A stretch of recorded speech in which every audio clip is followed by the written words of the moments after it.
നാമം ചൊല്ലാൻ പഠിച്ചാൽ എല്ലാം ആകുമോ നേതാവേ എന്ന് ചോദിച്ചു. നാമം ചൊല്ലാൻ പഠിച്ചാൽ പലതുമാകുമെന്ന് പലരുടെയും ജീവിതം നമ്മുടെ മുന്നിൽ തുറന്നു കാട്ടിയിട്ടുണ്ട്.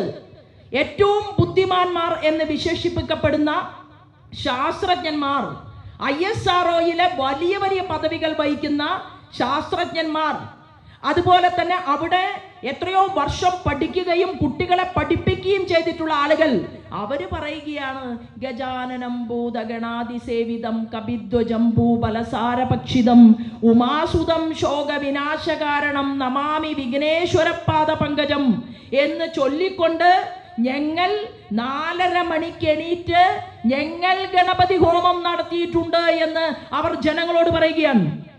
ഏറ്റവും വലിയ ക്യാൻസർ രോഗത്തിന് ചികിത്സിക്കുന്ന ഡോക്ടർ പറയുകയാണ്, ഞാൻ രാവിലെ എണീറ്റ് കഴിഞ്ഞാൽ, എന്നോട് നേരിട്ട് പറഞ്ഞൊരു ഡോക്ടറുണ്ട്, ഞാൻ പേര് പറയുന്നില്ല, അദ്ദേഹം പറയുകയാണ്, രാവിലെ എണീറ്റ് കഴിഞ്ഞാൽ ഞാൻ ലളിതാ സഹസ്രനാമം ചൊല്ലിക്കഴിഞ്ഞിട്ടേ മറ്റെന്തും പറയൂ, എന്തും പ്രവർത്തിക്കൂ എന്ന് പറയുന്ന ഒരു ഡോക്ടറെ നമ്മൾ പരിചയപ്പെട്ടിട്ടുണ്ട്.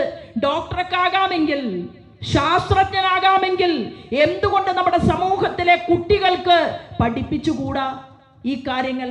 അത് പഠിപ്പിക്കാൻ വേണ്ടിയിട്ടുള്ള കേന്ദ്രങ്ങളായിട്ട് ക്ഷേത്രങ്ങൾ കൂടി മാറണം.